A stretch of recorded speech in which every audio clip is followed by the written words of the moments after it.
Welcome back to a new episode of Tuesdays with Tim and Kelly, brought to you by Instacart. Guys, are you married? Got a girlfriend? This is a great way to get some brownie points. Click on our link in the show notes. See if Instacart is available in your area. I knew you'd get a kick out of this, Kelly. So text your girlfriend, text your wife, honey, I know you've got a busy day ahead. What do we need? Send me the list, because she does it anyway when you go to the grocery store, and no one likes going to the grocery store. So if it's available in your area, click on the link, have her text you the list, order it on Instacart. It'll be shopped, delivered to your door, and you'll get some great brownie points. Kelly, what do you think about that? Oh, yes. I think some guys may be like, hey, honey, give me the list. I'm going grocery shopping for you. But we'll do the Instacart while she's at work or getting her nails done or something. And then, oh, look, I surprised you. So what about you? How does that help you? At least she didn't have to do it herself, right? Oh, my God, I love Instacart. I do it every week. Because I'm busy with work and then juggling the kids, I hate going to the grocery store. So I'd rather just go on there and get what we need and have it delivered within like an hour. Most of the time it's like an hour or less. And what's really neat is, let's say an item is not available.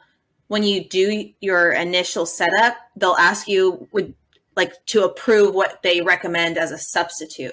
But sometimes it doesn't do that. So then the shopper will actually message you and be like, hey, they're out of this, but they have this. Is this okay? Check out. So it's kind of nice. You can get real-time messaging in your area to know what's going on. Hey, it's Tuesday. Our week's just getting started.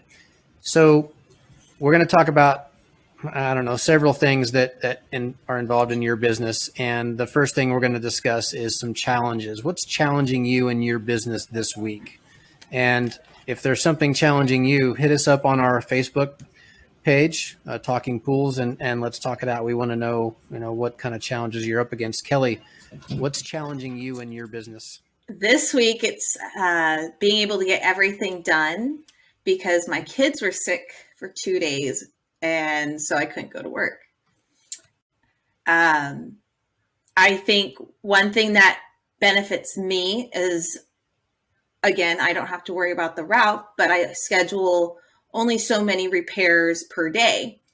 That way I have room if the repair takes too long, or if I have to take a day off for the kids, I'm able to move things around so I don't miss anybody or have to, push people back a week or two, because currently I'm booking out till June.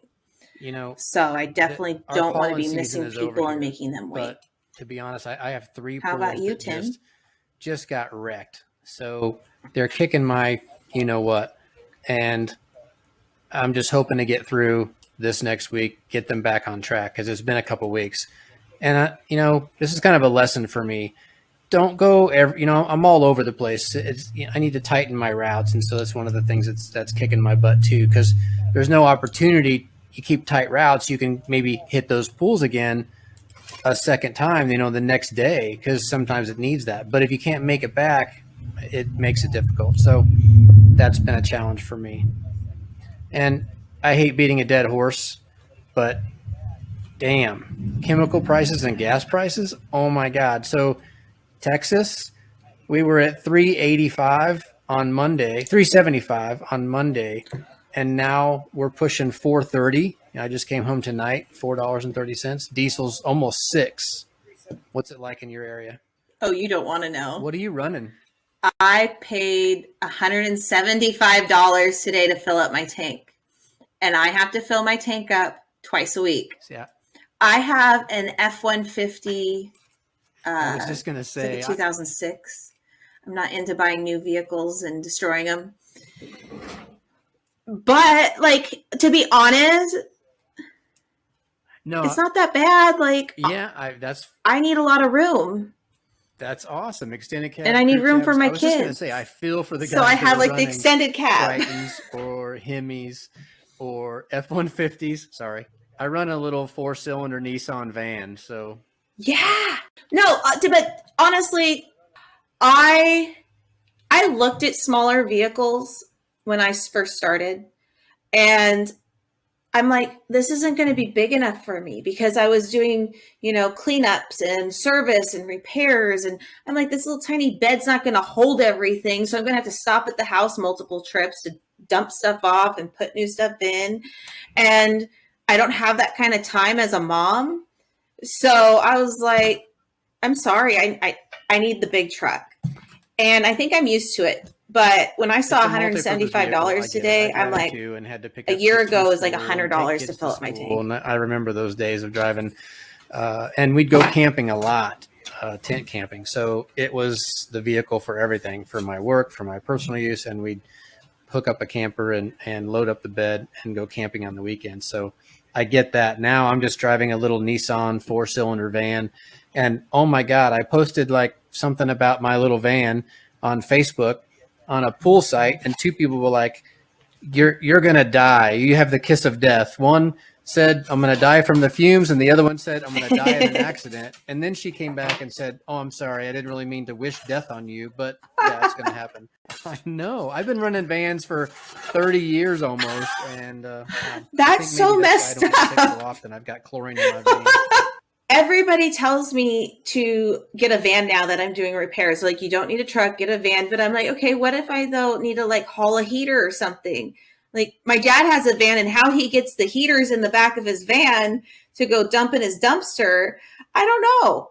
When I first started doing pools, I used my Jeep Patriot to carry the chemicals and my pole and everything I needed, because the deal was, once I hit 25 pools, then my dad would help me get a truck for work.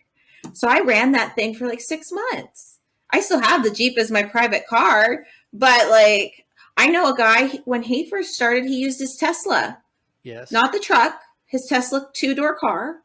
And he got one of those hitches that you put on the back, and it like sits, and he put his chemicals in there. I've seen all kinds of vehicles at distribution from, but you got to do what you got to do when you first start. If my truck would break down, my wife worked all day, so I'm like, babe, I'm gonna take your car and drive an hour to pick up some supplies, and I'd be, at a Superior Pools, and in a 4-door a launcher or whatever it was, taking filters out of the box to make it fit in the front seat, and loading up soda ash bags in the trunk. It was crazy. And so I've done it, but I see all kinds of vehicles out there. So I'm just starting with this with gas and chemical prices, but yeah, people are out there in anything they can drive right now. Yeah. And when you really break it down though, it's not that much more of an increase of gas.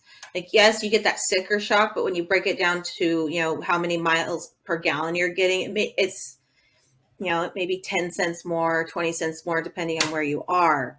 So I think people need to be a little bit more like, it's a whole knowing your numbers, like really know how much of an increase that is. That way, what if it's a bigger increase for you in your vehicle? You need to know if you need to raise your price or not.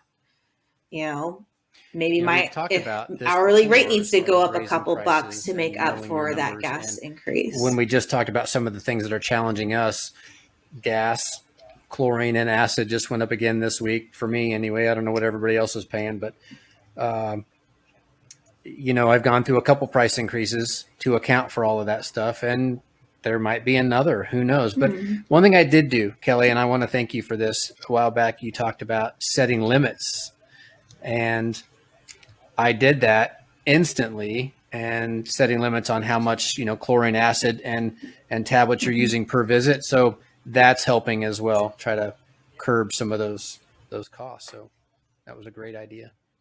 Yeah. And I think doing it that way also, when you're telling a customer how much you charge, it doesn't freak them out, because they get a certain number and usually like, okay, that sounds reasonable. But sometimes when you go and you're like, yeah, I'm going to charge extra for all chemicals, then they kind of freak out because they're like, okay, how much is this really going to be? Because not all customers know how much chlorine their pool uses. Some have absolutely no idea.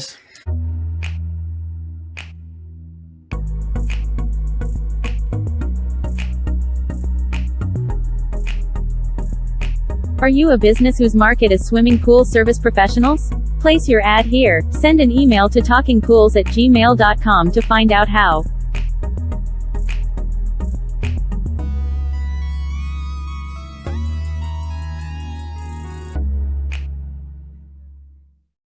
So It's book some club people thought I was crazy time. doing that.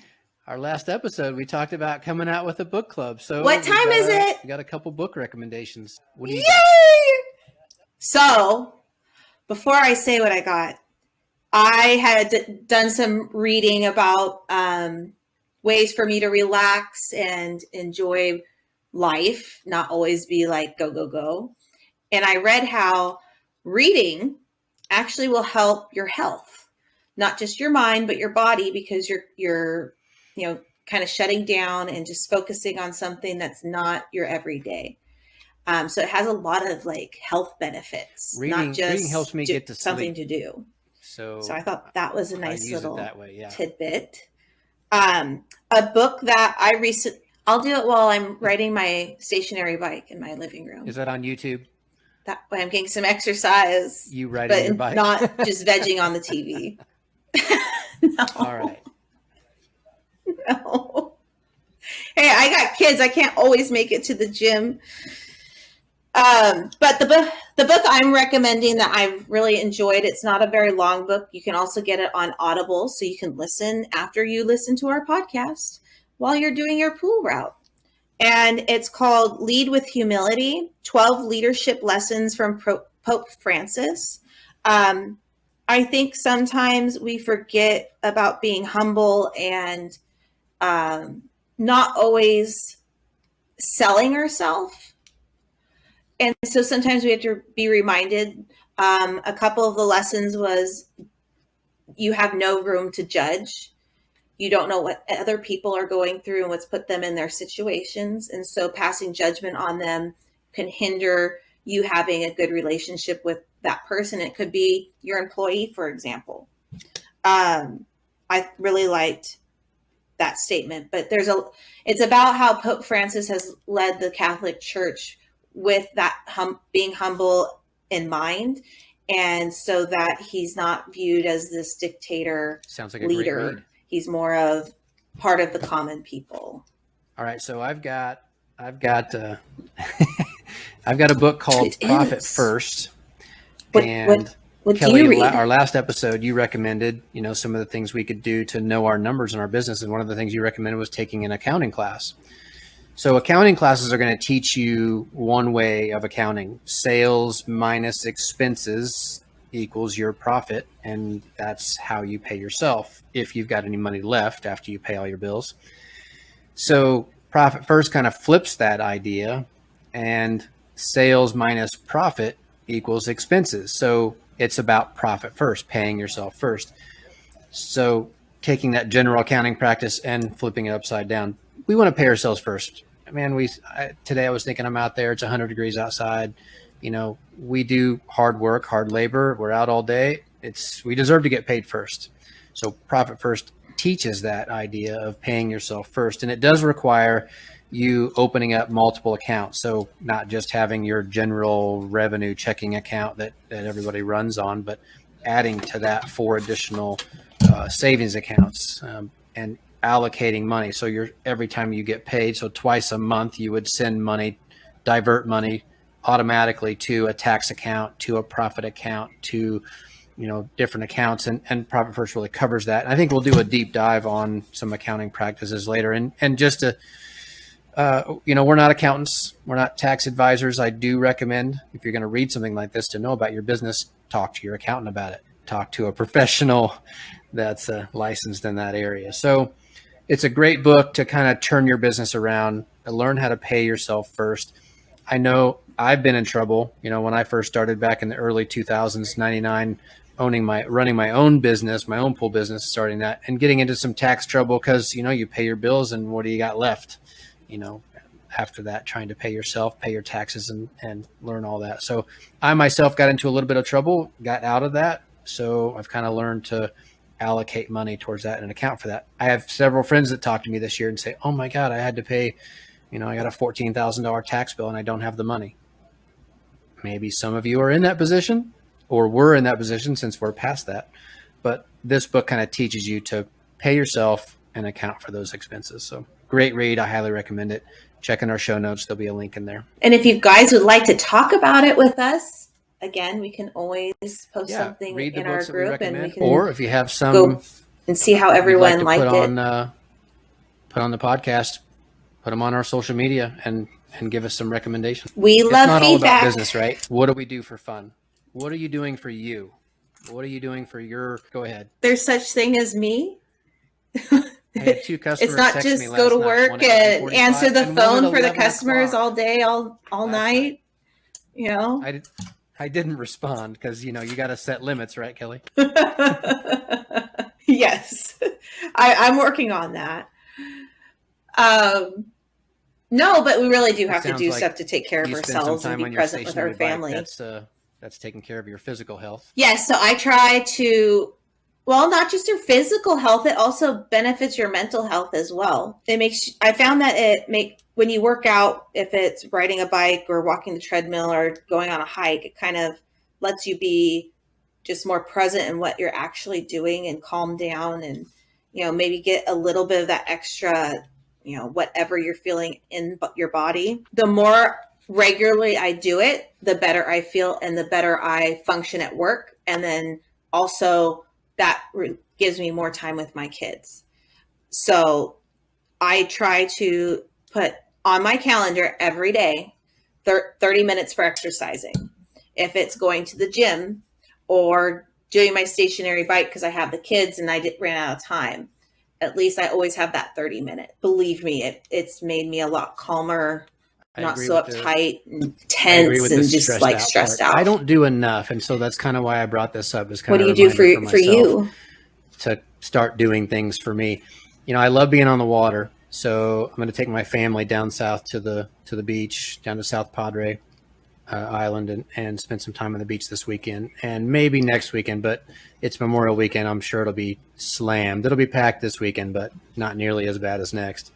So I don't know. We may go twice, but I'm trying to get home a little earlier, trying to go swimming with my boys, 6-year-old and a 1-year-old. So try to get them in. Yeah. So that's me trying to. I've seen that. Time. They do, especially my 1-year-old. I've seen your pictures. He tells me he wants to go swimming and he runs for the back door. They must love that. Yeah, I was just going to say, once a month when it's warm out, I try to take the kids somewhere.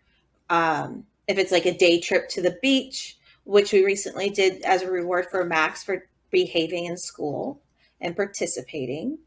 And then next month, I'm going to take them to Yosemite for the day. My aunt lives right outside the gates, but that way they can kind of see nature and, something other than their tablet. Even though like those trips seem stressful, like when you're doing it, you're like, okay, I can't forget anything. I got to make sure we have snacks, bring the tablets just in case for the drive, to get there. But once you get there, so we have people that do worth all of interesting that, things. And I just want to bring this up extras. It's something I used to do, and I'd love to get my boy involved in it. But anyway, have you seen Steve Edwards online? He's into drag racing. Mm-hmm. He's got a car called Mr. Hyde. He's on a lot of pool. Yeah.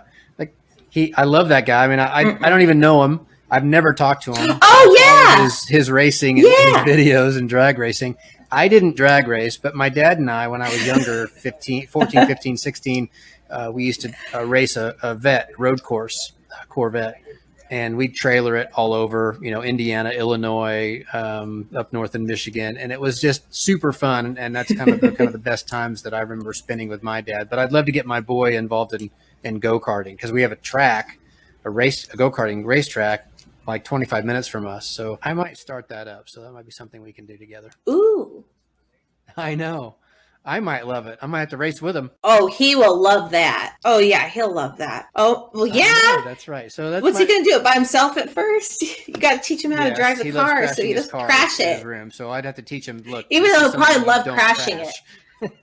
It's not intending to crash the car. You want to race it and win the race. See, I think that's something that's challenging for me. Is I have 2 boys, and I had a sister, and I'm a girl, so I don't know all the boy stuff to do with them. So I like to just take them to places that have lots of hands-on whatever, where they're free to just touch everything. I don't take them places where you can't touch a thing because it's just not going to work out. Like my now 3-year-old, he is Mr. Destructive. And so I just can't see myself taking them to like an art museum and I can see him like running That's towards exactly a what my boys statue would and do. trying to climb it. That's just like a no-go. But I think I really luck out where I live. I'm nervous to take them by myself yet to like Tahoe because we live 2 hours away from Lake Tahoe because I'm afraid of Michael just going just running for the water and me not able to go catch him in time. It's funny. He keeps me on my toes. Like I'm worn out by the end of the day. It's funny. Now Max, on the other hand, he's very calm and quiet. I raised two and girls, two young girls, and I remember when. And Go so ahead. I was married before, so when my wife and I got pregnant, and they did the ultrasound, and they said it's a boy. I'm like, oh shit, what do I do now? Because I'd been used to raising girls, and now with these boys, man, they're just totally different. Oh yeah. See, when I was growing up, we would go out on the boat every weekend. We had a pool in the backyard that we swim in. I'm terrified to have a pool yet because they're still little. And we did a lot of like horseback riding, or my grandparents would take me, my sister, and my cousin Corey, and we go to like every mining town in the counties around us. And I think that will be really cool when they get a little bit older, because like taking them to like the Moaning Caves and stuff and taking the tours into all the caves will be really fun, or take them where Boys they can like love practice that. gold Digging in the mining. dirt, that would be awesome. But I think I mine look are forward to still hearing more like about a that. little too little to do that. Oh yeah. No, I can't wait till I can do those things with them. I think the biggest adventure we're going to make right now is going to like Wacky Tacky, where it's like this big, huge, like jungle gym. That sounds fun too. thing. Man, I just need to learn some It's like some $7. tricks about. But I think where to that's take more these age boys. appropriate. Hey, and I found out that what's it called? This Wacky Tacky place is like $7 to go, and you can play for like 3 or 4 hours. Like, think about okay, what you can do for you and your family, and it's not all about the customers and your phone. So spend some time with the kids, your wife, your family, or do something for yourself that's going to benefit you and your mental health. Kelli, we talked about a lot. Challenges in our business, a couple of book recommendations, and what we can do for you. Do you have any final thoughts? Just make time for yourself. Make time for your family. Work can always wait. Believe me, I have customers when I do like check out, focus on like my trips. They blow up my phone 5 or 6 times a day. And it's okay. They're not going to die. It's a pool. Like, it's a pool. But you really have to take some time to yourself and just decompress. Otherwise, you will go crazy. And when you go crazy, it's going to take a lot longer than you taking that 1 or 2 days off, or the 30 minutes a day. The only time, stuff like that. I really choose to take a day off is when it's forced. Like Believe our air me, conditioner it in our happens house to is all of dead. us. Hasn't worked in 24 hours. So my wife and boys spent the day in 90-degree heat, got in the pool a couple times, but other than that, it's hot in the house and still not fixed. So we're dealing with that. But usually, flat tire, no AC, those kind of things that force your day off. So try to take days off that aren't forced. Yes. And I'm hoping that doesn't Believe me, ruin this. I still have trouble making sure I don't work on Saturdays. Oh, I'm trying. I'm supposed to go to a golf tournament, a pool golf tournament on Saturday. And that means no work for me Saturday. So I'm working very hard at doing that. See, you can go do relaxing things that are still pool related, just not you working at the pool. It up? I have no clue. I have no clue how to play golf. I told them that too. When they asked me to join the team, I was like, sure, I'll go, but I don't know how to golf. As you see, I have some golf clubs there I purchased because I'm a girl, and I'm going to be with a bunch of guys, and I guess girl clubs are different than guy clubs. You should, and some video. I want to see it. This should be interesting. Maybe I'll have to post it online. If there's a foursome and it's best ball, we're good, because you're not going to find any of mine, so we might as well just play on. That's what ours is best ball. That's why everyone's like, it's okay. But even though I don't know how to play, I go because it's a great time to network with other people to build your business. So it's like a twofold. I get to blast, I'm sure. not work, but work and have fun and build Thank my you for business. listening to Tuesdays with Tim and Kelly. We have 2 new ways you can support our show, and we look forward to talking about you if you're a supporter. Click on our PayPal link in the show notes and join our growing tribe of supporters. Please follow, like, and share our podcast. This helps us reach more pool professionals like yourself and helps our show move up in the rankings. If this podcast has helped you in your business, let us know. Get on social media.